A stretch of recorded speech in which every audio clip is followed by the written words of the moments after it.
His Royal Majesty his entourage. His Majesty the Ghanaian his entourage. Pro-Vice Chancellor for Research, Innovation and Development. Provost, Deans, Directors, Sub-Department, Faculty and students of the University of Ghana, CEOs, Directors, and Management of Corporations present here, members of the media, our special guests from Kolebuti Nursing College, Presec Legon, and Accra Senior High School. Colleague executives of the GhGenome project, distinguished ladies and gentlemen. It is such a pleasure to be here this afternoon to welcome you to the launch of the Ghanaian Genome project. This launch has been a long time coming. And if you know anything about the director of the project, you know that a lot of work, a lot of effort, and a lot of careful thinking has gone into the launch project. It is a pleasure that today is Sunday, and you have all decided to join us for this occasion. Thank you so very much for coming, and you are most welcome. I need to introduce our chairperson for the launch.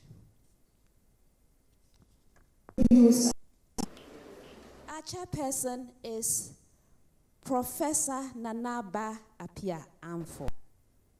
Professor Amfo has built her experience in governance, superintendence of formal management and leadership programs, as well as on-the-job training. She brings a lot of innovation and resourcefulness to her leadership positions and is adept at change management. As Vice Chancellor, she is leading the University of Ghana to embrace technology in all its operations while keeping people as the focus. She recently launched a $7 million digitalization program to enhance the experience of the university students, faculty, and staff.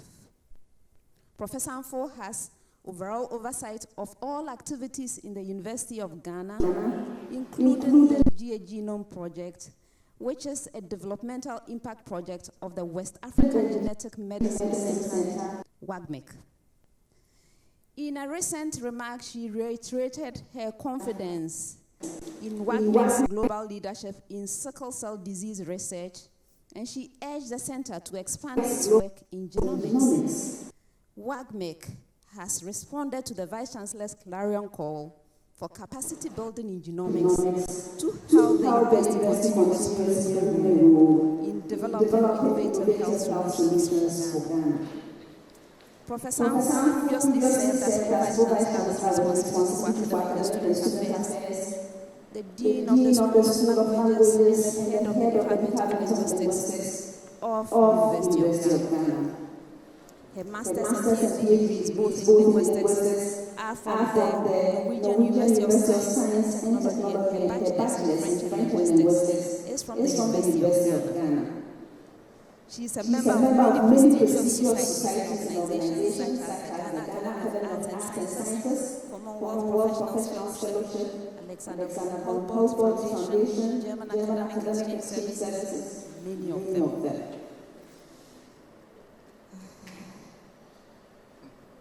Yes, many of them. She currently serves as assessor and a mentor, and has recently been elected as the inaugural president of the African Humanities Association. In 2021, Professor Amfo was awarded as the Uber Nanaya Santua Woman of Enlightenment for her resilience and work in academia, which has created knowledge, built confidence, and broken barriers and opportunities. Ladies and gentlemen, this is our chairperson for this very special project. May I invite Professor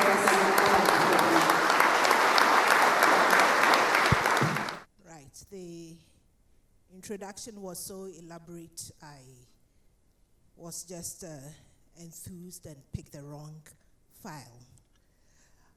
our esteemed traditional rulers from Achim Ebuakwa traditional area, led by His Majesty Jasehine of Ochiman, representing the Ochihine Osajifo Amwetia Ofuripenyin, and your impressive entourage.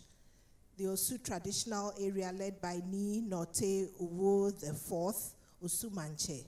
The Kolegono traditional area led by the Kolegono Manche, Ni Taki Uwo IV. Pro-Vice Chancellor, Registrar, Provost, Deans, Directors, Heads of Department, and other officers of the university, our distinguished speaker, Professor Fifio Furiakwa, GhGenome Director, students from various senior high schools, nursing training schools, and sister universities, media partners, distinguished ladies and gentlemen, good evening to you all. And I welcome you all warmly to the inauguration of the Ghanaian Genome project launch and public lecture. My role as chairperson of this launch lends credence to the institutional approval of this laudable initiative championed by the West African Genetic Medicine Center.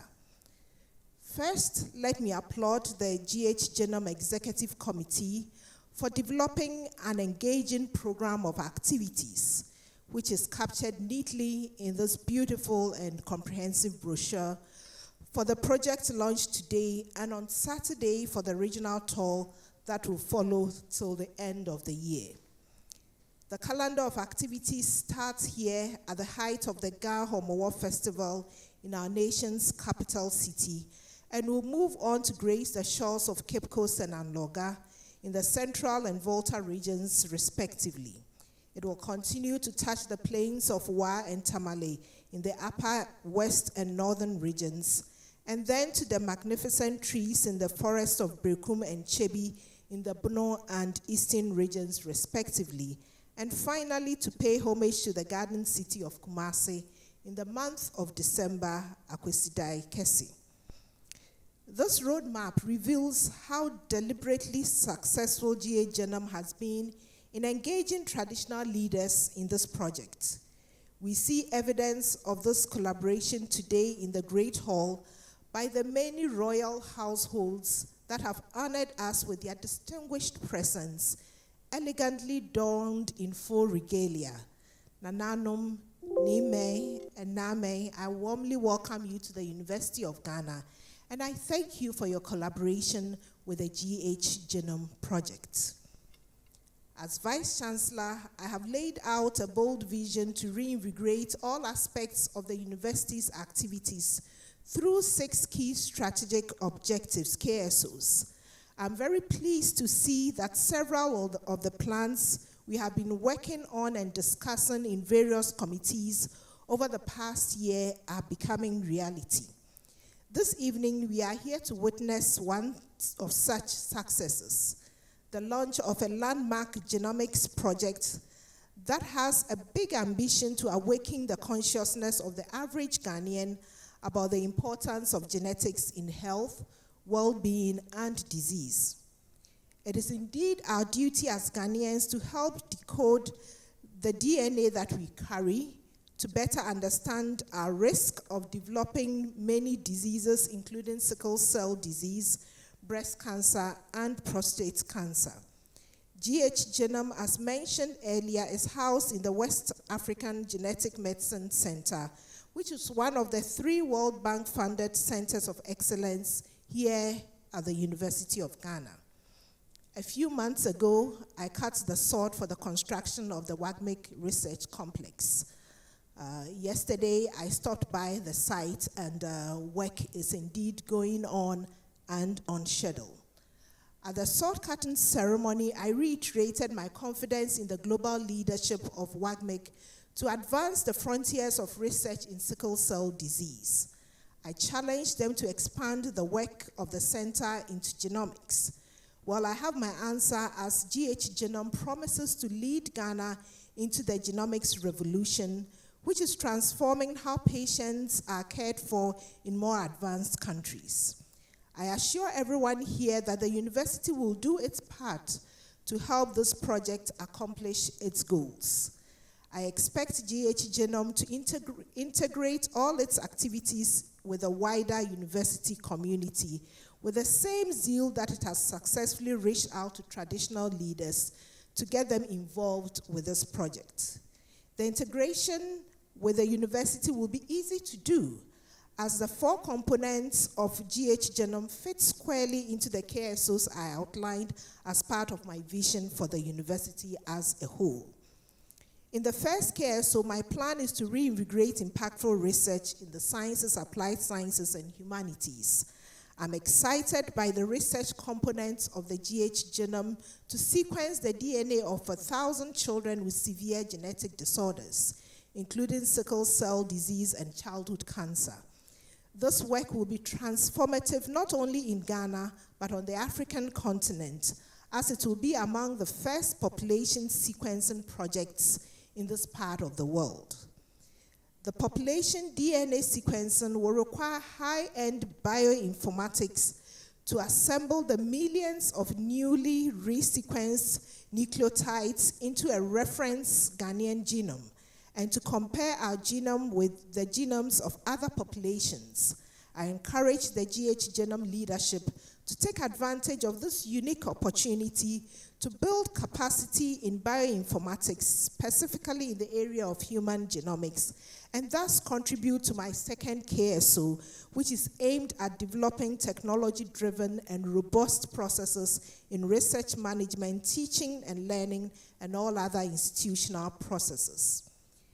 Ladies and gentlemen, I am confident that GhGenome will be a magnet to attract more research funding to the University of Ghana. Already, the director of the project has secured nearly $3 million from the National Institutes of Health in the US to pay for the population sequencing of 500 children with sickle cell disease. I'm also reliably informed that the project is cultivating financial support from organizations here in Ghana. These fundraising activities align with my third KSO to strengthen traditional revenue streams and expand alternative income sources. I look forward to hearing more about how GhGenome will help generate alternative income for the project and for the university. I believe many of you here have seen the billboards advertising GhGenome in Accra. I understand similar boards are decorating the skylines in Kumasi and Tamale. In Monday's Daily Graphic, there was a full-page color advert for this event and the regional tour that will follow. And I heard the director speak on radio and TV about this project. I heard him this morning.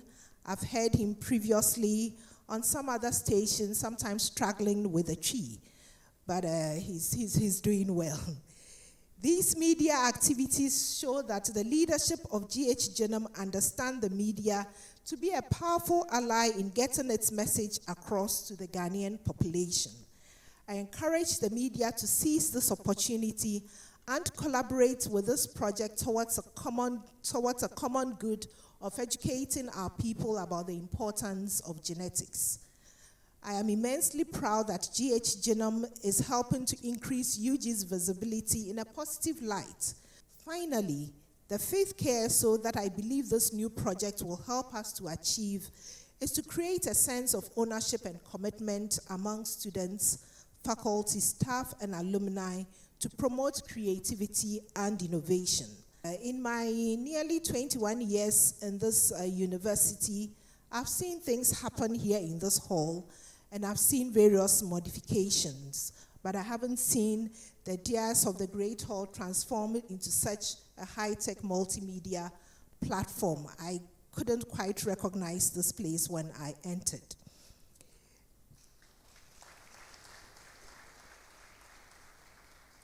I'm thrilled to see students at different levels of our education system participating in this launch. I see students from senior high schools, nursing training, and other universities present at this launch. This tells me the GhGenome's plan to target the youth is working. And so students, while you are here, join this project as a genetics health advocate and talk to your friends about the importance of genetics. Your presence here is a testament to the inclusive approach the GhGenome leadership has adopted in rolling out this project. To the leaders of the GhGenome project, continue with this approach, as it will help create a sense of ownership and commitment among all stakeholders as you start to implement the ambitious program of activities you have planned over the course of this project. Distinguished ladies and gentlemen, at this juncture, permit me to invite the Jasehine of Ochimang, representing the Ochinhine or Sajifo Amweti Ofuripenin, to the podium to perform the official launch of the GhGenome. Thank you for your attention.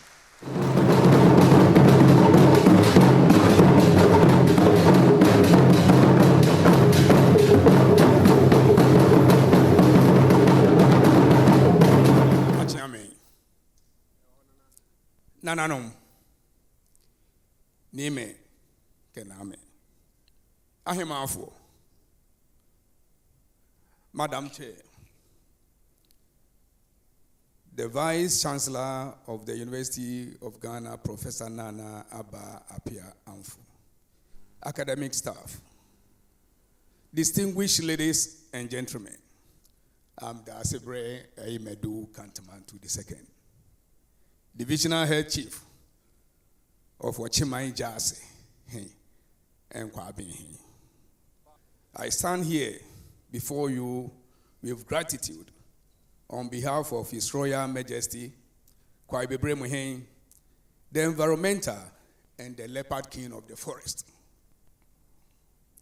Osajifo Amwatia of Repenning, to welcome you to this great occasion with a lot of greetings from Ofrepenning Fie Chebi. I remember very well in the late 1990s, the great American scientist Francis Collins announcing to the world the beginning of the Human Genome Project, which was HGP. There was a lot of controversy. Talking about genome is attached to the blueprint of life. People didn't understand him. But later, the whole world embraced it. When we recently completed all those things backed by the world scientists, the Ghana Genome, which is the core now, embraced it also. Here we are now in Ghana, joining the human genetics revolution with the launch of the Ghana Genome Project. By the time we depart from here, main speakers, Professor Fifi Oforiakwa, will take us through the journey we are about to embark as a nation to become more intimate with genetics and its impact on all aspects of our life. Osajifo Amweti Oforipenin of GhGenome is not here with us, but is with us here in spirit.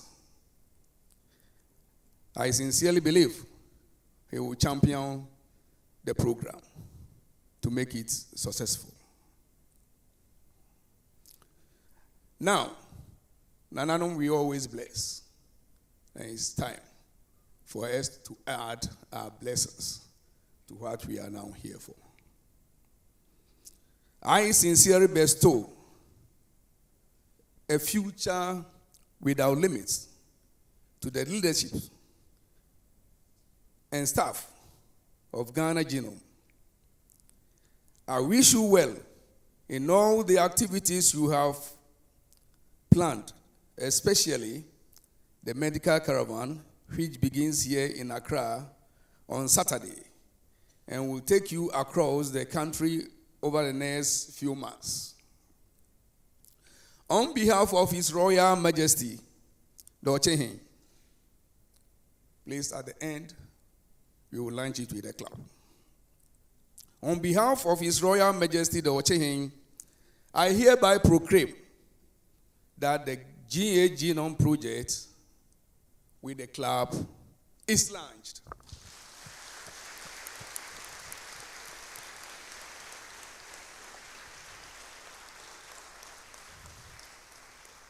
I wish you all the very best on this momentous journey. Please do have a listening pressure to continue being with us here. It's a pleasure, and I thank you all very much for joining us here. You are ambassadors to GhGenome today, as it takes a start. I wish you all well. And as I said, a future without limitation. The space is your limit. Good luck, and thank you.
Ghanaian culture on display. What a treat we have next. We are actually going to be hearing the director himself give the lecture. But before he comes up, I need to introduce him. So I introduce to you the director of the Ghanaian Genome Project, Professor Solomon Fifi Oforiakwa. He is Professor of Medical Laboratory Science and Associate Professor of Medicine and Human Genetics. And he's a globally renowned basic and translational researcher in sickle cell disease. He holds a PhD in molecular genetics and a master's in biomolecular organization, both from the University of London. He was classically trained as a medical laboratory scientific officer in the UK National Health Service and worked for many years in hospital hematology and blood transfusion laboratories in the UK before transitioning to a research career path.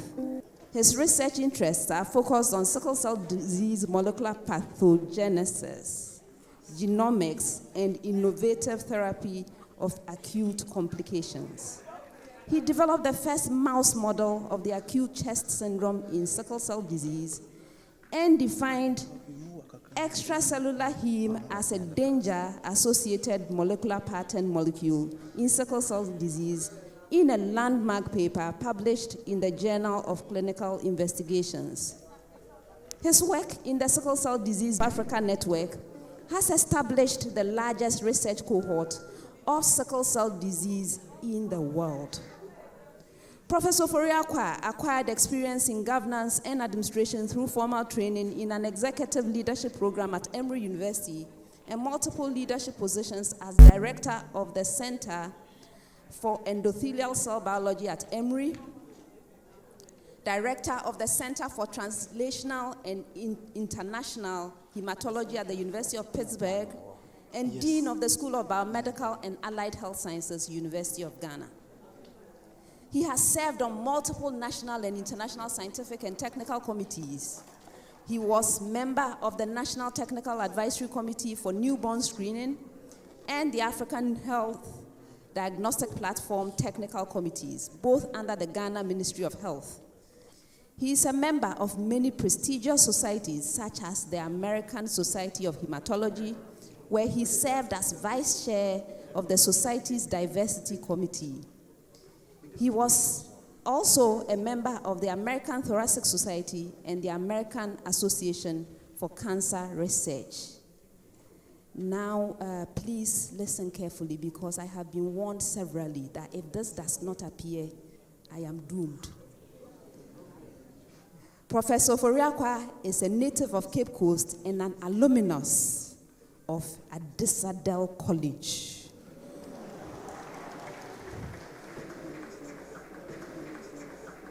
Where he was the Sergeant Major of the Cadet Corps.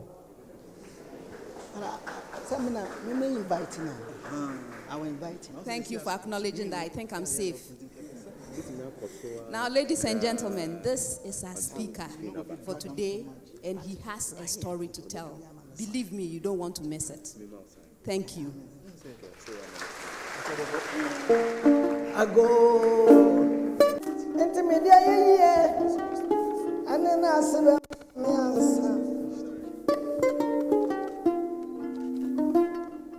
Prof, Mami Simami no Pedio.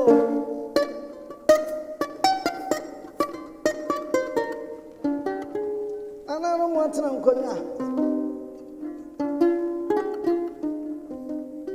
Why a Bible more this year?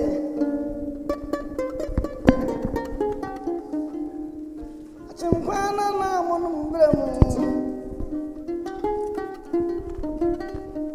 Akuni ni antina moshemu. Na munyina transio. Yanyina anim. Adikudi ntia yeshemu. Nananumwe. Mama no yam phone. Ah, when the animal pay. Nidi. Upia ya na mako. Na wono ani nana.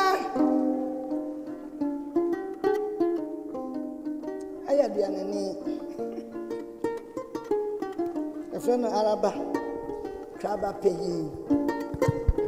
So, what will Cape Costa? If you can see me, house number 22. Mobianco Ho.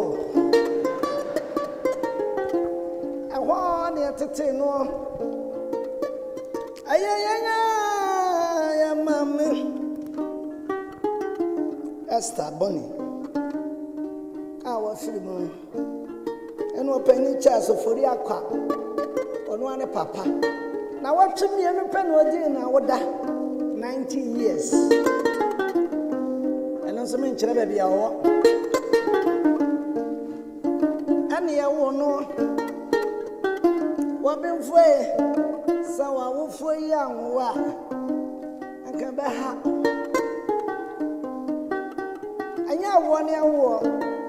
Some way been here too. Mammy Esther. Mom, money a war. I can't pass and can walk ahead. As you do, you may pen away. What been for Becassa? I just say, yeah, been inside bread. Some man, you're young for ya. They cannot say me, ya can't want some dinner. Oh, mammy and son.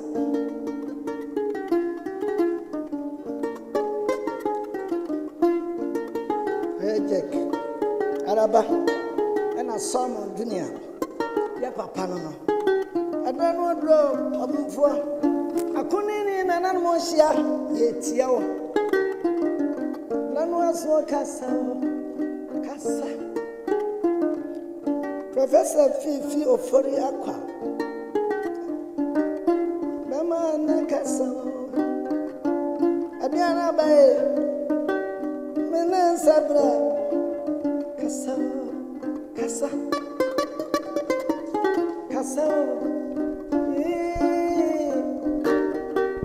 Adiana this year, Cassa. Nagana this year,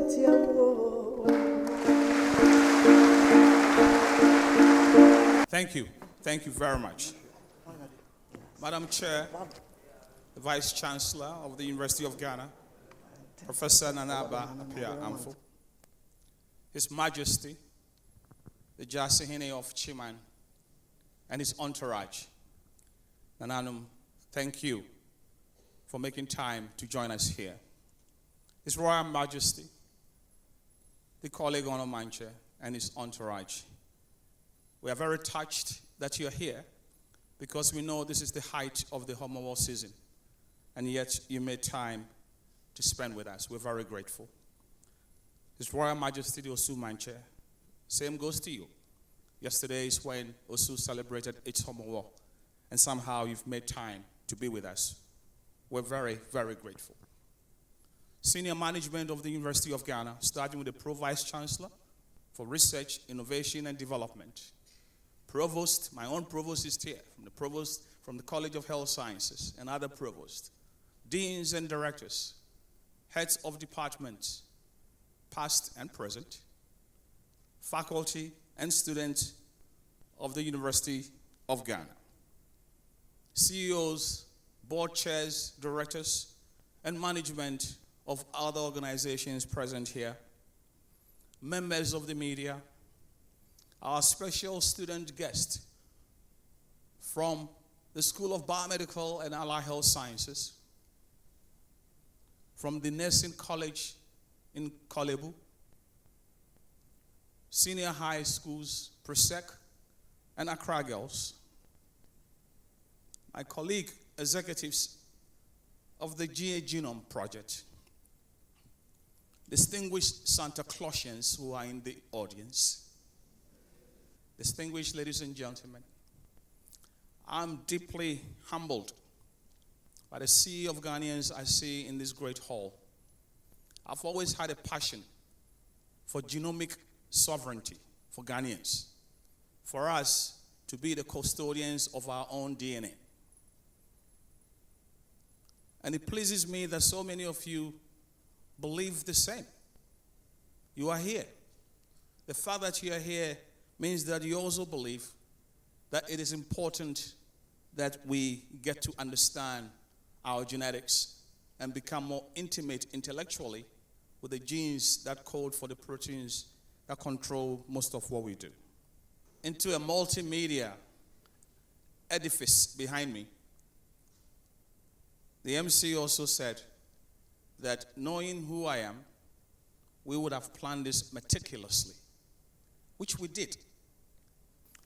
So I want us to start this presentation with an Adinkra symbol that we are all very familiar with. This is the Sankofa Adinkra symbol. And typically, people's impression of Sankofa can be very limited. What Sankofa tells us is to have the courage to reach back into our past to advance forward. Next slide. I'm going to show you the outline of the GhGenome project and the public lecture. This lecture is in two parts. In the very first part, we're going to understand and have a discussion of what we believe make us Ghanaian. We will hear from Ghanaians on the street as to what attributes they identify as making them Ghanaian. And then we will delve deeper into what physical traits they have inherited from their parents that they attribute to genetics. Then we'll have another musical interlude, and then we'll come back and try to understand what DNA is. What is DNA? Again, we are reaching to Ghanaians to help us understand what DNA is. And then I want to take you through a carefully crafted journey that will help us to decode the Ghanaian genome. Next slide. So the first question is, the person sitting next to you say they are Ghanaian. What is it that makes us Ghanaians? Next slide. We've been fortunate to work with a social anthropologist, Professor Awedoba, and a lot of research to understand how long is it that we Ghanaians have actually been in this part of the patch of the world that we call Ghana. This was news to me that folks have lived on this piece of land for over 2,500 years. Think about that. 2,500 years, folks have lived here. These are some of the prehistoric sites based on archaeology.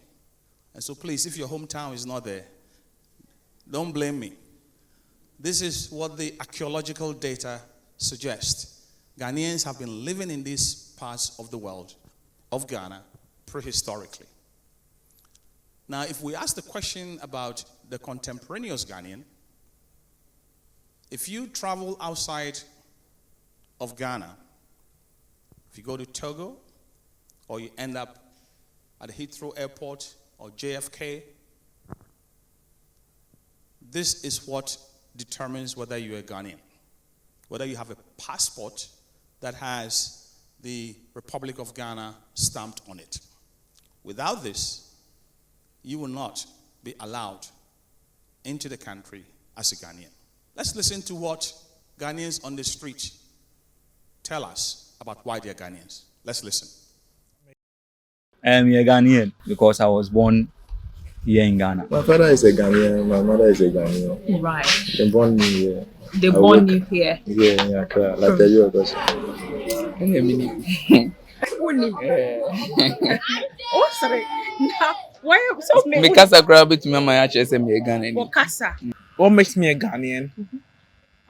Part of it is DNA because I'm a Ghanaian by birth. Right. So you can say Ghana is my DNA. Both parents are Ghanaians. Right. And so what about you? What would you say that makes you a Ghanaian? The same thing he said. Just no, please. I didn't hear the same thing he said. Okay. If you are not to choco, you Jimmy. Yeah.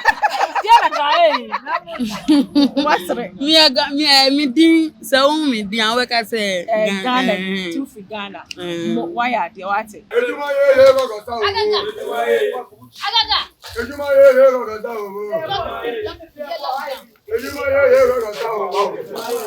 when you say inheritance, like me the betri amount. At the end, na a dear be in a dance or for free mommy and that's over. Me fa me papa ne si ejire na edem sa Okay, me papa nso osere pa obi opesere nti no de ma fa me papa Inye ken gbomocho ken dale fe je mami agbene bi me uni fo ame me unje ame agbene wule futu la wo wule unjele e wo fe wo je wo yi family fe fine. What are some of the things that you inherited from your parents? My hair as well. Yeah. Your hair? Yeah. From hair as well? My mom is really hairy. Yeah. Now, ask my no for you be home. If my papa side. Oh, papa side. So in that mommy side in the sometimes BP kakra no wo side. Sometimes BP kakra. Oh, mommy side. Okay, I inherited my color. Okay. And I think give or take my mom's intelligence too. I think I did. Me to say there me body me baby amanu say na me kasa na say me papa me say me papa pa me papa wotun say o me so am so me what 20 me say o bet me asori mama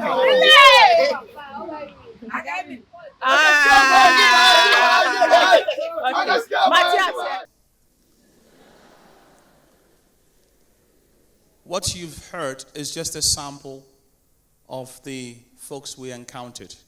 What you're looking at now is called a word cloud. We took all the data from all the people we interviewed and asked the computer to create a word cloud.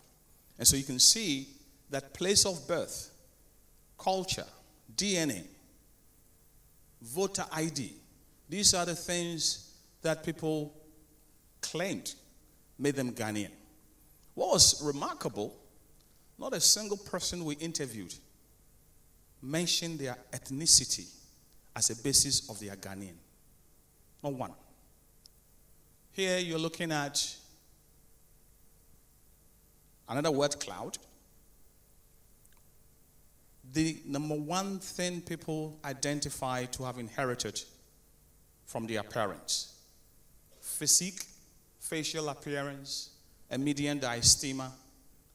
What this taught us is that the average Ghanaian knows more about genetics than we give them credit for. What this means then is that as GhGenome gets onto the road, our job will not be as difficult as we imagined it, because a lot of people understand the role of genetics. But whilst we laugh, and I'm glad you're all engaged and we laughed and enjoyed the physical traits that bring us happiness, there are other genetic traits we inherit that bring so much sadness to a lot of Ghanaians, and that is the reason why we're here. The burden of undiagnosed diseases, very low genetic information that makes one individual jump to conclusion about a genetic disorder for which they have very little information. So I did this deliberately, that the first part of part one will have a bit of fun to capture your attention so we can focus on the large swath of Ghanaians that are suffering as a result of genetic disorders. What you're going to see is a list of rare genetic diseases that have been diagnosed among Ghanaians. These are rare genetic diseases. Every single one of them has been found in a Ghanaian. But we don't have the capacity to diagnose these diseases very well. We don't. So for the majority of these patients, it's a big problem for the family, because a child is born, their hands are shaking uncontrollably, they haven't spoken in 4 years, they can't sit still, they are hyperactive. Because we don't have the basis to understand the molecular basis of the disease, often not, we blame other factors for this. It is our duty to decode the mutations that cause rare genetic diseases in this country, so that parents and families can be spared the the suspicious look as the basis of a disease. We don't have that much power as individuals to make somebody get a genetic disease. If you are here today, a clarion call from me is for us to rally together to create a situation where we can help families with rare genetic disorders. Over 400 children are diagnosed with leukemia in this country, about 200 in Kolebu. A lot of leukemias are as a result of genetics. Little changes in our DNA. In part 2, we'll talk about DNA. Little changes in our DNA that increases the risk of somebody getting a leukemia. Most of these are lymphomas, retinoblastomas. We don't have the capacity. Next slide. This next slide is going to be a little challenging visually for some, but this is the reality.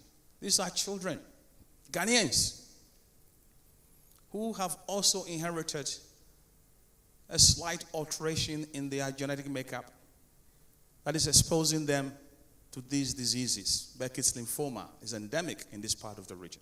Next slide.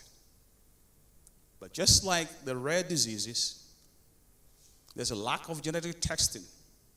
So for majority of these kids with childhood cancers, I don't know whether Lorna is here, the majority of these kids with childhood cancers, it's a death sentence. We don't have the capacity to diagnose them. Next slide. And so I challenge you and say it is our duty to decode the mutations that drive the pathogenesis of childhood cancers in Ghana. Almost everybody here will know or say they know about sickle cell disease. What you're looking at is the global distribution of sickle cell disease around the whole world. You can see that Africa is the epicenter of this disease. Over 5 million. I'm sure this is even more. Everybody here will say they know about sickle cell disease, and they do. The one person who has helped us to truly understand the burden of sickle cell disease in this country is my mentor, Professor Hinfrimpong, who passed away sadly only a few months ago. His tireless effort helped us to understand the true burden of sickle cell disease. Through his effort, from 1995 to 2021, we screened over 500,000 babies. Over 500,000 babies have been screened for sickle cell disease. A little over 9,000 have been identified to have sickle cell disease. They are shown in the red etched section of this presentation. Next slide. And the reason why you're here, and I'm making this challenge to you, is that for the majority of families, this will be accepted because maybe the father is AS and the mother is AS, and so we understand. But there is a significant minority where the families will contest. They will contest the diagnosis. We all know the inheritance of one S from the father, one S from the mother is what causes sickle cell disease. Everybody agrees. What is widely unknown is that there are actually 4 types of sickle cell disease. There are 4. Most Ghanaians know SS and SC. Correct? Correct? Guys, are you asleep? Most Ghanaians know SS and SC. But you can still get sickle cell disease if you inherit one S from one parent and another mutation called thalassemia. Thalassemia, the type of hemoglobin, is the normal hemoglobin. So when you do a test, you see normal hemoglobin. But it is not enough. So there are Ghanaians who have a mutation that is reducing the amount of the normal hemoglobin that they make. And when they go to the laboratory, they are told you are AA, which they are. But you are AA making 10% A. If that 10% combines with S, the child has sickle cell disease. Let me just try and illustrate this with just one scientific data. So if you look behind me or the screens around you, this is called a chromatograph from a capillary electrophoresis analysis. I'm sorry. Did I say something wrong? I should repeat it. This is a capillary electrophoresis analysis. And you don't have to have a PhD in molecular genetics to know that the panel on the left and the panel on the right have the same type of bands, right? You can see that. There's a pink, not quite sure what that is, the little one, this one, they're the same. But if you look carefully, perhaps on the monitor closest to you, you see that the first panel, the first peak, which is the hemoglobin A, is very tall. This individual has about 60% hemoglobin A and about 30% hemoglobin S. That's the second largest one. This is a classical sickle cell trait person. They are making more hemoglobin A than S. The other panel, the hemoglobin A is there, all right, but you see that the proportion is switched. So now this person is making about 30% hemoglobin A and about 60% hemoglobin S. This person has a thalassemia mutation that is reducing the amount of the normal hemoglobin A that everybody is making. There are over 300 thalassemia mutations. We don't fully understand the thalassemia mutations that are present in Ghana. We know about 2. And I'm not going to give you the molecular words for it, but we know about 2 of them. So what happens is that this person, if they were to marry somebody, they say, oh, I'm A, but your A is 25%. There are some mutations that drop the A up to 0. 0. But the other A they have, as you all know, we inherit 2 genes, 2 copies, one from dad, one from mom. So if you inherited an A from mom and an A0 from dad, and you go and do a test, all they will see is A. But you have an A0. So if you then marry somebody who has AS, and you pass your A0, and the mother or father passes the S, the child now has only one gene that works, the S. And then you say, by me, I'm sickle cell negative. So how did this happen? So what I'm trying to tell you is that although historically we know a lot about sickle cell disease, there are nuances of sickle cell disease that we don't fully understand. And that causes problems in our homes. Because guess what? If it is the father who is sickle cell negative, but unknowing to him, he has A0, you can appreciate where the conversation will go. I mean, 7 years ago, now we're free him. That's what you're going to get. It's our duty to comprehensively decode the mutations that reduce the amount of hemoglobin A that we make as individuals. Because in its absence, we have a lot of confusion. So, this is the first part of my lecture, where hopefully I'm able to convince you the Ghanaians have very high literacy about genetics and what they inherit, the size of one's head, very nice. But we also have traits that drive disease. And for those traits, we haven't made the preparation. We haven't made the preparation to do that. This represents what we call in our field a major developmental problem. What it means is that the solutions for these problems are known and are being applied in the West, in the United States. This is not new. So there's no new technology that needs to be developed, except we don't have it here. So that is why it is a major developmental health challenge. And given the attentiveness you are giving to my lecture, I'm hoping that everybody will be engaged to talk about genetics, not just the ones that give us a beautiful gap in our teeth, but also the ones that make a 4-year-old still be crawling and not walking. I'll pause for this to simmer, and I'll come back for part 2. Thank you very much.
Thank you so much. The Ghana Dance Ensemble, thank you so much. And whilst we were in the midst of the first session, we had another royal household join us. So with your permission, I'd like to officially welcome His Royal Majesty, the Osu Manche, and his entourage.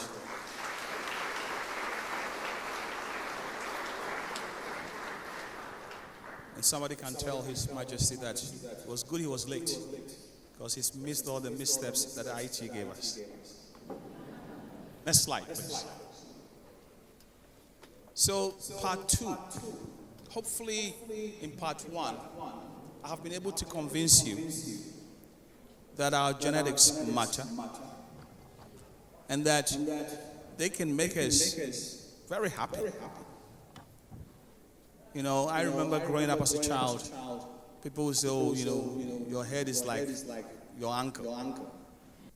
The tiko said, tiko.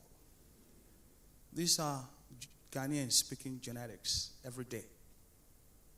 So in part 1, I hope I was able to capture your attention that we actually know a lot about genetics. But I also hope I captured your attention that there are a lot of people suffering because we haven't fully developed our genetics capacity.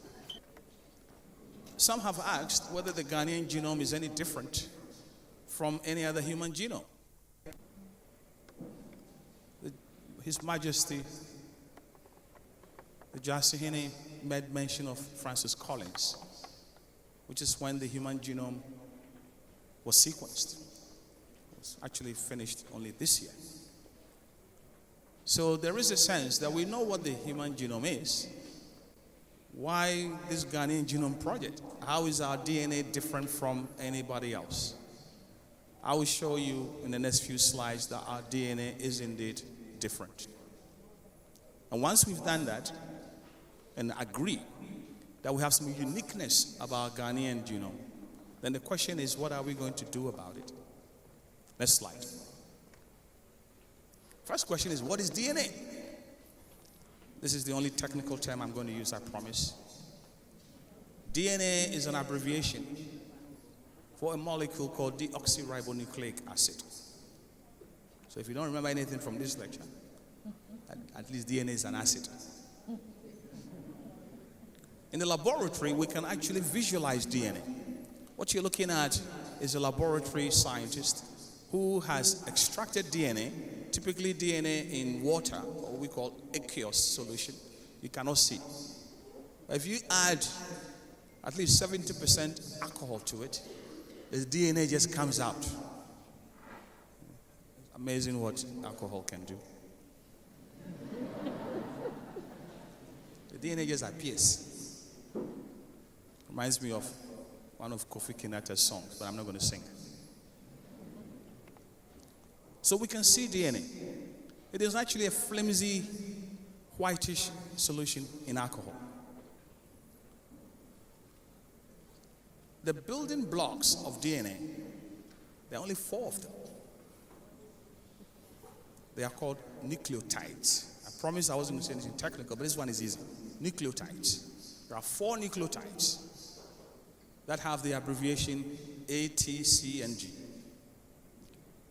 So DNA is made up of 4 building blocks.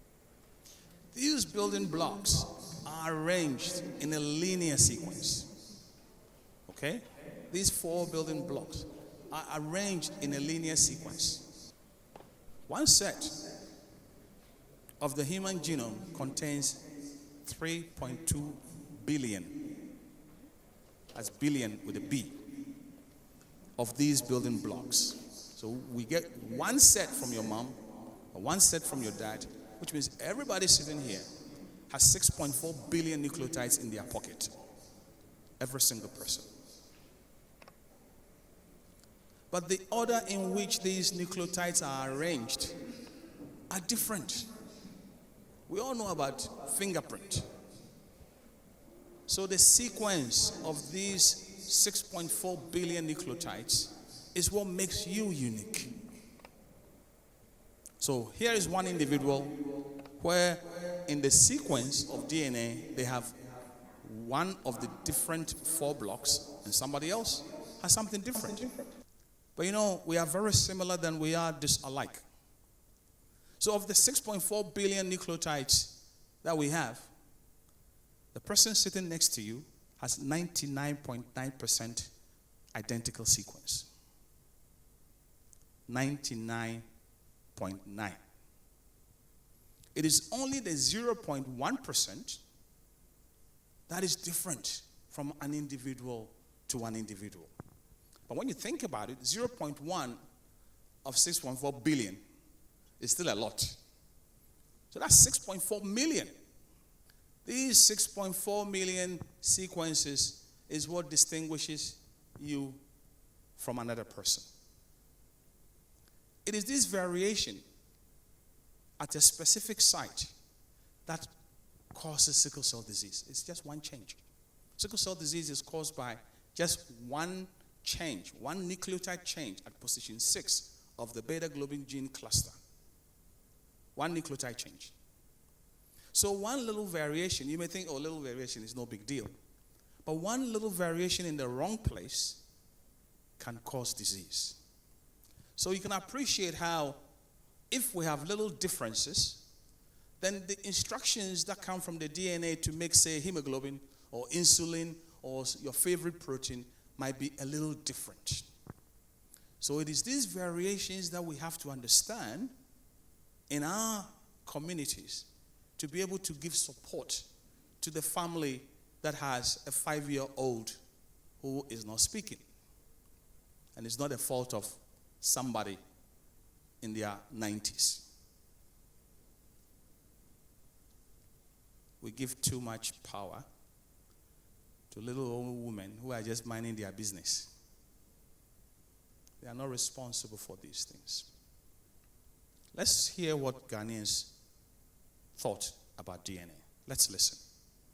Ti say wako wu obi a osew ebia obefi say oye oba wo na ye komu to deep ye koye wenu test na ebia ebe say bia ni moja no mfa. It has to do with blood, getting something from your parents' genes and stuff. Yatumo ojemoko alo ojemoko na ka ta ona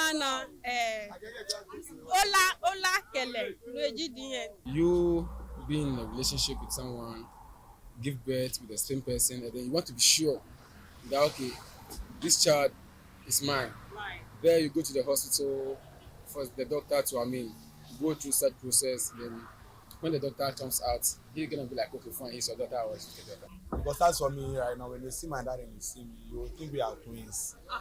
Yeah, so as for my dad, when he gave birth to me, if he denied that I'm not his child, then I think... never be. Then you think what? He can be cut out. He can do what? He can be cut out. DNA probably is an inborn something in you. Okay. That is usually passed from generation to generation. With that one, you are sure that you take the look of your mom or the look of your dad.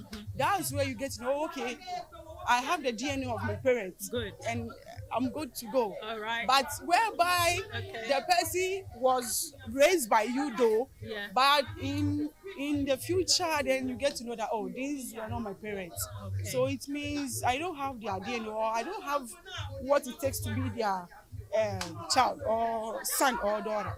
Wow, I like that. Yeah, can't DNA that. What's it? What's it DNA that? Mimi share TV. What's your TV? You share no matter. You can't DNA. So what's that? DNA.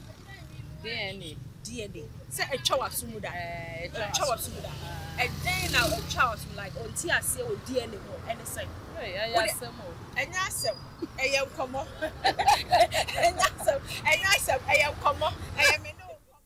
So you can see we had a lot of fun interviewing our comrades in the streets of Choco, Kolebu, right here on the University of Ghana campus, Cultural Center, Independence Square, where we took a production team to ask very simple questions about one's Ghanaianness, one's inheritance and what DNA is. And this was also very revealing. This is a word cloud again. These are the words ordinary folks on the street uttered to explain DNA. And they are not far from what it is. Parenthood. So people appreciate that we inherit our DNA from our parents. So next time you hear anybody say, oh, no. You got your genes from your dad. We inherit. That's the first thing we inherit from our parents. DNA test. So Ghanaians know what DNA is. The next question is our DNA any different? And whilst we're here, let me explain what genome is. Your genome is the entirety of your DNA. We've already established that of the building blocks, everybody here has 6.4 billion nucleotides. Those 6.4 billion nucleotides in an organism, a human organism, is what we call the genome. So the genome is all your DNA put together. The question is, are our genomes any different? The very first time, and listen to this carefully, the very first time DNA was used to prove family relationship, the first time in the world, it was used to prove that this person gave birth to this person, was actually a Ghanaian family back in London in 1985. Shall I say that again? So you see, Ghanaians have been contributing to the genomic revolution, even if it's to resolve an immigration dispute. 1985, a 15-year-old boy was returning to London to his mother after spending the vacation with his dad, who was living in Ghana. When he got to Heathrow, the immigration officials did not believe him that he was the son of the mother who was living in Shepherd's Bush, a neighborhood of London. At that time, a scientist by the name of Sir Alex Jeffreys had started manipulating DNA to create a DNA fingerprint. In those days in London, there used to be a group of lawyers that would give free legal advice. It was called the Law Center, right, Kofi? The Law Center. So this woman took her case to the Law Center, where she was getting free legal advice. And she was fortunate that the lawyer who was assigned to her was probably a bit of a science geek and was reading Sir Alex Jeffreys' work published in Nature magazine. So the lawyer put the two together. What you're looking at here, you remember I said there are 6.4 billion. It's a lot. So normally in the laboratory, when we want to study a small part of the DNA, we use a trick. We put some DNA, synthetic DNA, in a tube, and we trick the system to copy a small part. So the small part, when it's copied, we can run it on what we call a gel. This is not that complicated. It's just like starch, except it's not starch. So the son is labeled X, the mother is M, B1 is a brother, and then I think you have, actually that's a sister, and then two brothers. The first lane, U, is an unrelated individual. And I'm sure you've all figured out by now that the X lane had some bands that were present in the mother. This actually is a landmark case that is celebrated around the world. It's called the Ghana immigration case.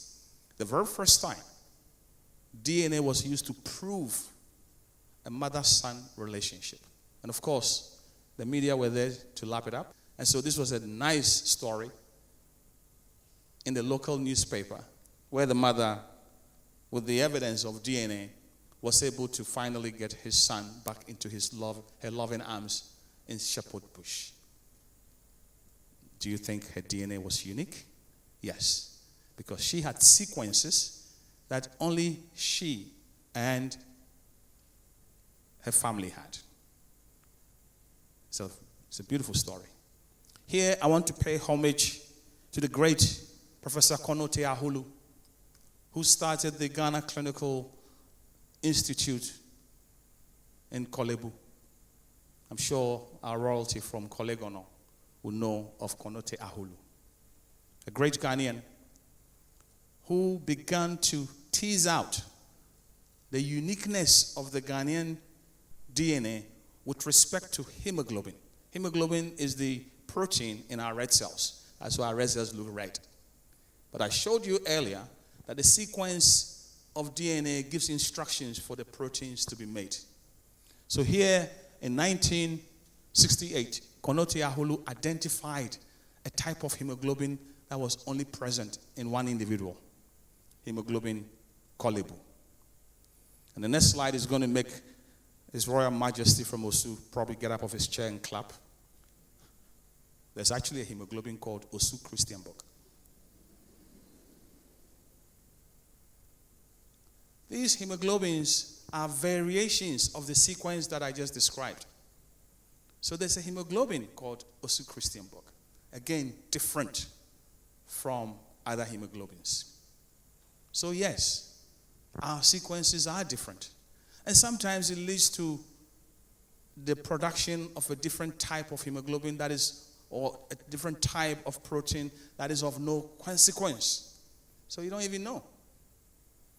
So now that I've convinced you, hopefully, at least the Osu crowd will believe that our hemoglobins can be different. How do we go about doing the extra work?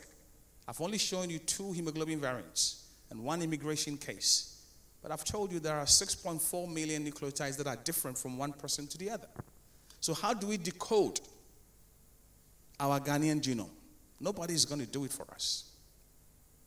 I submit that the first thing you do is design a project that has aspirations for research, teaching, community engagement, all focused on our genomics.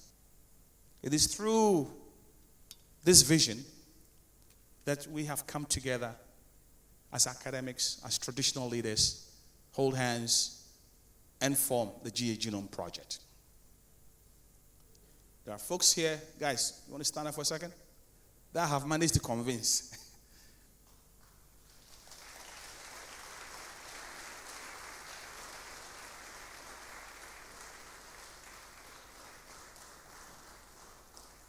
I've managed to convince these guys that we should go on this journey to decode the Ghanaian genome because nobody's going to do it for us. There are sectorial coordinators who have expertise in cancer genetics, ethical, legal, and social implications of genetics, and we have regional coordinators. And so whereas we are launching this here, next week we are in Cape Coast. The following month we are in Wa. We're going to Kumasi. We're taking this on the road, which means we need folks in each of these localities to help us organize ourselves. So the first thing is to form an entity that believes that we need to decode our genome. Then we need to engage. So this is our roadmap. We're starting here in Accra, and we're going to travel the country as best as our budget will allow us. So if anybody's feeling generous, please feel free. What thrills me, and the Vice Chancellor mentioned this, is that we are doing this in strong partnership with traditional leaders. It's not that I don't like politicians, but I consider traditional leaders as the custodians of our heritage. And there can't be anything more basic in our heritage than our DNA. So this is not lip service. We are engaging traditional leaders for them to join hands with us to do this. And so you see, that has taken us on trips to palaces. Here's a picture. We were posing with His Royal Majesty, the Osumanche. The other one had to fly. That's being Wa with a Wana. This is very, very important to us. So community and public engagement is the second plank of the GhGenome project. On Saturday, we are providing free screening for sickle cell disease, prostate cancer, and breast cancer at the Holy Trinity Cathedral. We're doing this in collaboration, in commemorating Homo with the traditional leaders and councils of Osu, La, and Kolegono. Holy Trinity was chosen as a vantage point to allow individuals from these areas to come. So please, it is free. Show up and we'll try our best to screen you. So we form an organization. We're engaging our traditional leaders. The next thing we have to do is to build the human capacity to do genetic medicine. There are no formal training of any kind for genetic health professionals in Ghana as we speak. But we're trying to change that. So what you're looking at is the first cohort of students that have enrolled right here in the University of Ghana in a new Master's in Genetic Counseling, which is not only the first one in Ghana, but also in Sub-Saharan Africa.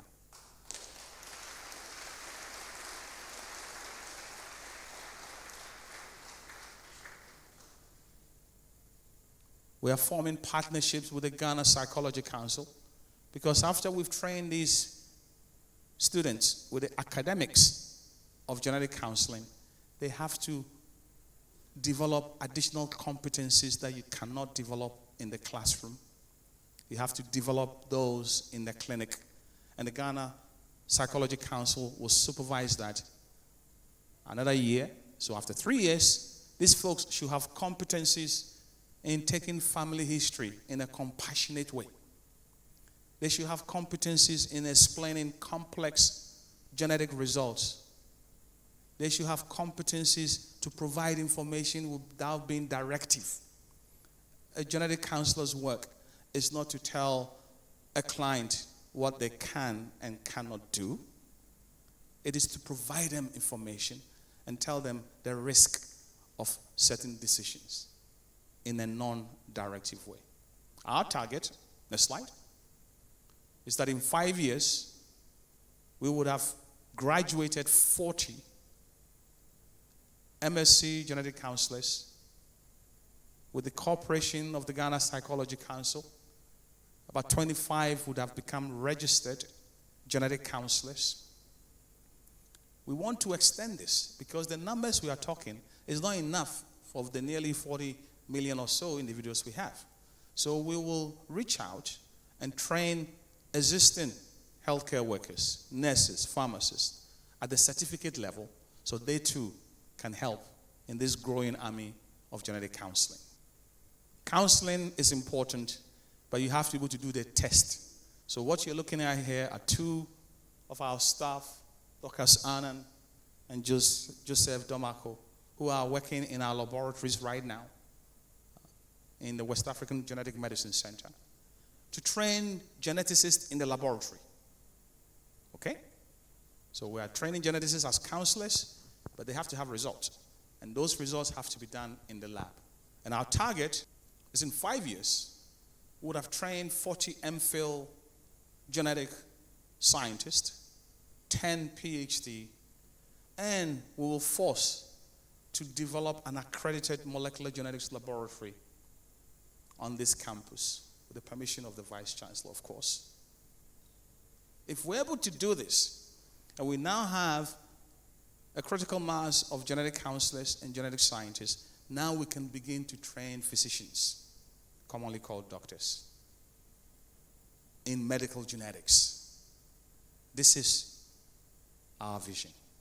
We want to sequence the DNA of 1,000 Ghanaian children. This morning I was asked on radio, why children? Why not? Children because they are the most vulnerable. And I already showed you images of 400 childhood cancers every year without a molecular diagnosis. And so we are focusing on children because they are most vulnerable. They are the most vulnerable. Oh, okay, so go back to the research. Colleague on the guys, you're on my screen again. So for the research, we started this a few years ago. This is 2018 when we launched the Sickle Gen Africa Network, where we are studying the genetics of sickle cell patients. And so you can see from this slide in 2018, it is not now that we have been engaging our local communities. We've always felt that our genes actually don't belong to us. Our genes were passed on to us by our parents, and before them, their parents. So our approach to studying genetics is that we are studying a commodity that belongs to the community, which is why we always make the effort to engage the community in genetics. This study allowed us to enroll nearly 4,000 children with sickle cell disease. For the GhGenome project, we are focusing on the children enrolled in Accra and Kumasi. You can see from the slide, our reach is beyond Ghana. We want to determine the sequence of 500 sickle cell patients. I've already told you there are 4 building blocks. We want to see how they are arranged in 500 sickle cell patients. So our target population are sickle cell patients, 500, childhood cancers, 200, rare diseases, about 50, children with developmental delays, about 50, and then unaffected siblings, about 200. You can see the green check that the Vice Chancellor made reference to earlier. We have secured over $3 million to sequence the DNA for the sickle cell part. Did you hear that right? I didn't hear any applause.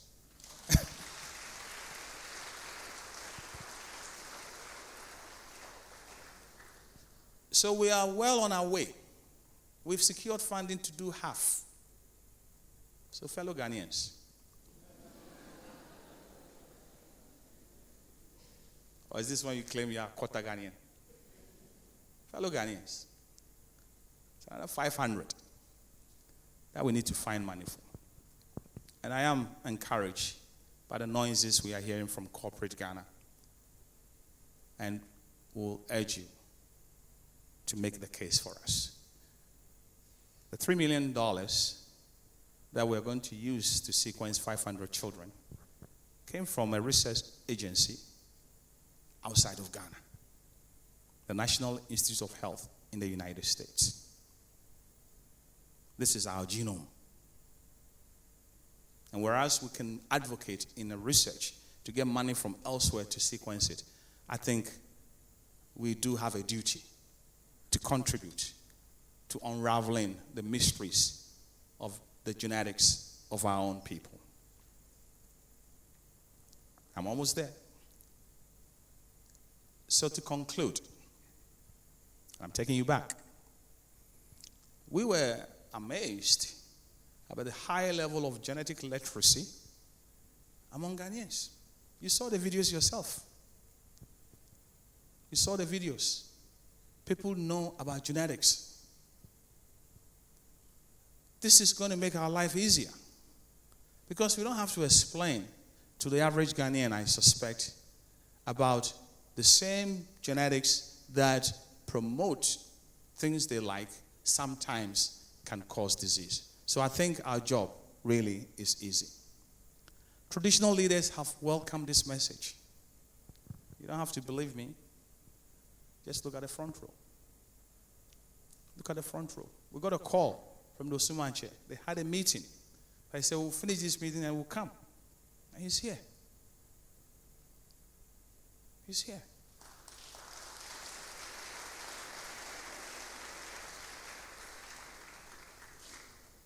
So traditional leaders have welcomed GhGenome and are partnering with us for us to screen for genetic disorders. When we went to see the Wana, he offered his Palace compound. So this is very gratifying that traditional leaders have embraced the work that we are doing. The good news is that all 4 components of GhGenome have received support from a diversity of stakeholders, which is very encouraging. And our center, the West African Genetic Medicine Center, WAGMIC for short, We have the requisite infrastructure and expertise, and we are adding more to it. Again, the Vice Chancellor touched on our research building that is under construction, which we hope will be completed on time and under budget to allow us to accomplish the goals of GhGenome. The final slide, let me thank the individuals who have really helped to make this lecture possible. We are ever grateful to His Royal Majesty Ochehene Osagyefo Amochio for a penny for his patronage.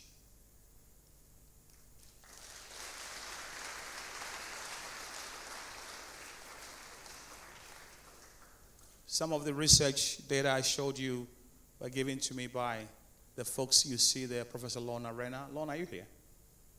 She couldn't make it. Is she here? Lorna, where are you? Oh, get up. Let him see you.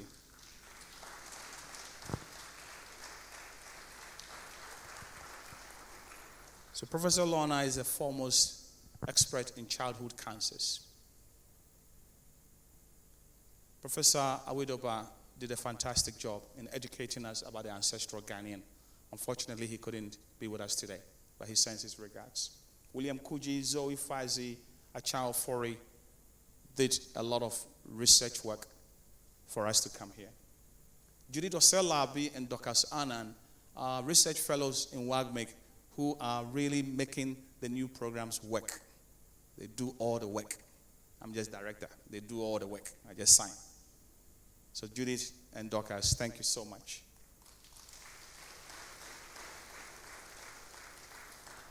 An organization of this stature requires superb administrative skills. And my administrator, Melissa Nunu, makes all this happen. So thank you, Melissa.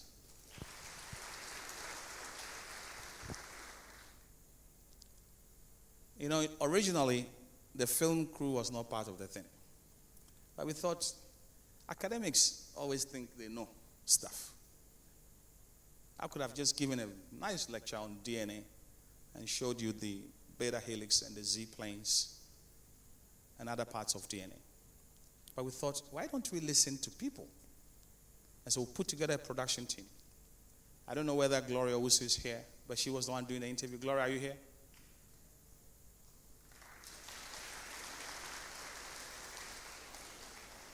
So Gloria was the one holding the mic, asking those probing questions, supported by a film crew directed by Julius Anyeli, who likes to remain behind the scenes. But there was a camera and sound team, editor, production assistant, and they made this happen. We've worked with a company that has an excellent creative team, led by Elinam Amofia. Eli, are you here? You like to hide.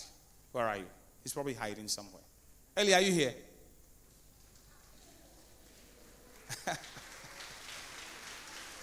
Oh, he's at the top. And of course, all this work costs money. We are part of the African Centers of Excellence that is funded by a World Bank grant. But the government of Ghana is paying for that grant. So we are grateful, the Ministry of Finance and Education and the leadership of the World Bank for starting the African Centers of Excellence. We're very grateful. Grateful to the NIH and, of course, others in my center that I didn't get a chance to mention. I thank you for all the hard work. I know I asked too much, but I'll keep on asking more. This is my acknowledgement slide. But before I close, I would like all of us to do something. I have seen the energy in the room.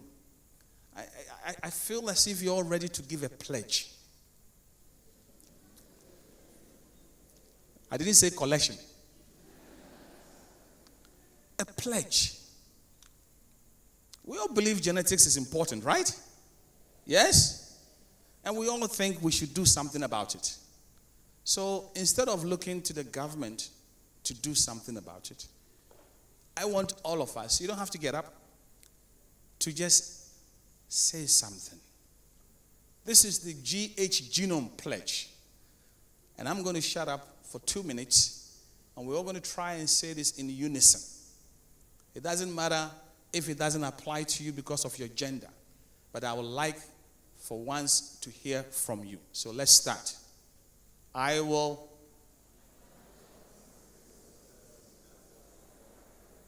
Number 2.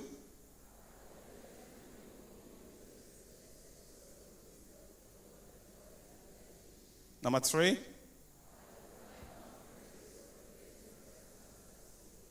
It means this year. Not next year. We're in August. There's still time. Number 4.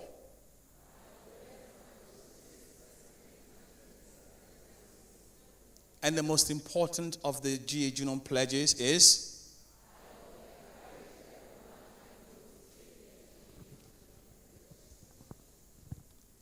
thank you for your indulgence.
We are almost at the end of our program, and it's now time for me to give the closing remarks.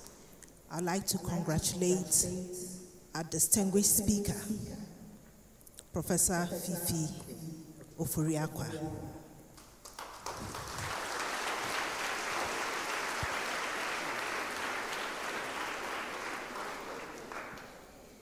He's one of our researchers that we are so proud of, a multiple grant winner. We heard his profile and we've seen for ourselves what he's made up of. Prof, congratulations.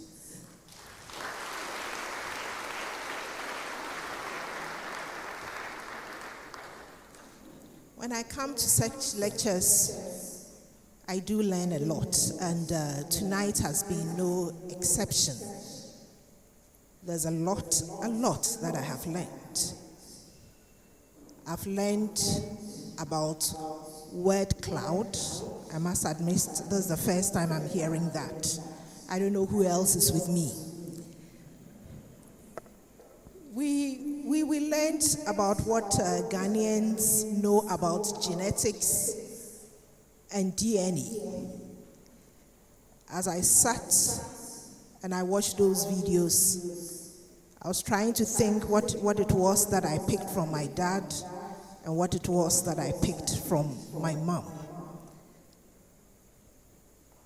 We've learned, or at least I have learned this evening, that there is a lot that even without realizing, we as Ghanaians, the lay Ghanaians, we know about genetics and DNA.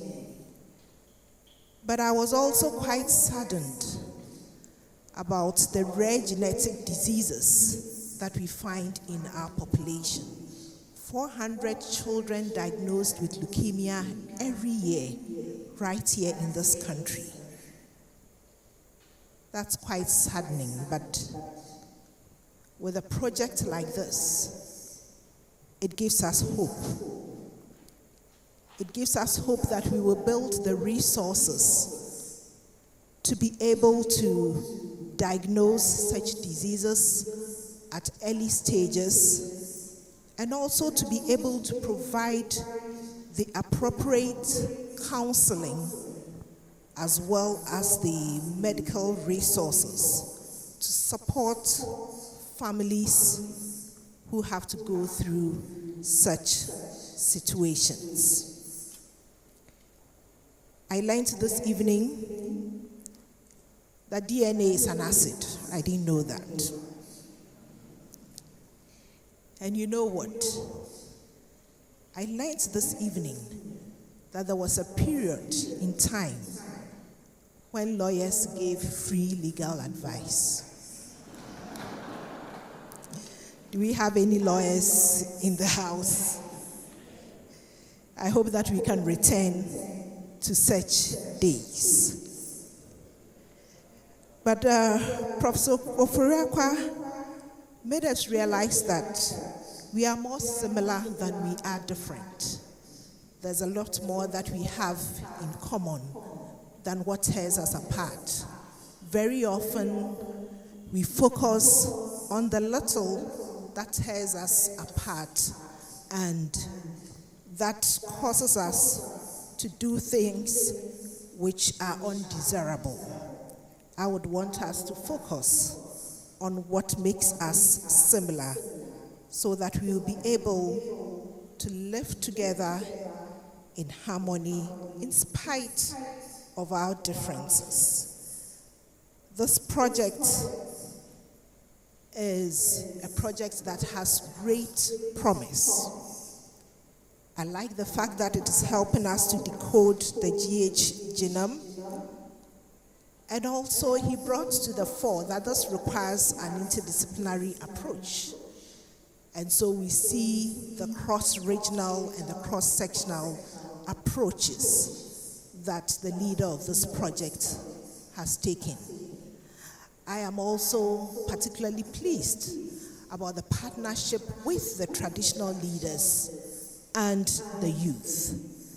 Sometimes we are accused of living in an ivory tower detached from our community. This is one project that demonstrates that we can do differently and have the desired impact. Prof, thank you for showing that the vision of the University of Ghana to become a world-class research-intensive university is achievable. I see that through projects like these. And also, it demonstrates our mission, which is to create an enabling environment that makes the University of Ghana increasingly relevant to national and global development through cutting-edge research as well as high-quality teaching and learning. I see the three pivots of our mandate as University of Ghana faculty right there: research, teaching, and extension activities. I'm not sure that I have attended a lecture where in the middle of the lecture we pause to have a musical interlude. This is the first time. Our lecturer is so innovative. But I was rather disappointed. I thought that as you came on stage for the second part, we will see some dance moves. And I hope that you have to. So wherever you find yourself, please be a part of this project so that we will all contribute to its success. Let us pledge as we did, and let us encourage others to pledge.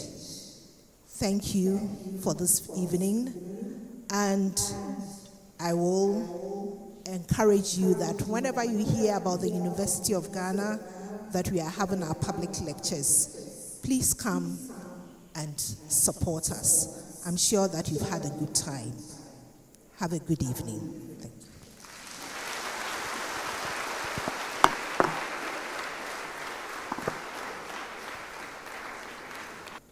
Vice-Chancellor of the University of Ghana, His Majesty the GhGenome of Ochiman and his entourage, His Royal Majesty the Osumanche and his entourage, His Majesty the Koligono Manche and his entourage, Pro-Vice-Chancellor for Research, Innovation and Development, Provosts, Deans, Directors, Heads of Department, Faculty and students of University of Ghana,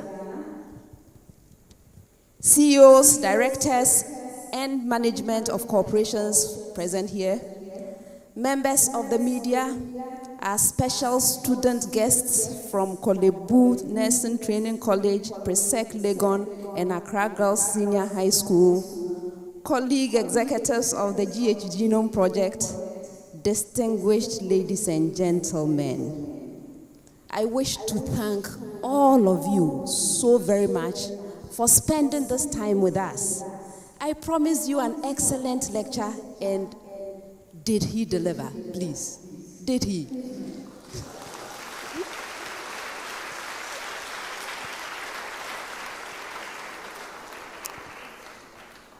As speaker, we are very grateful for this lecture. We have learned so much.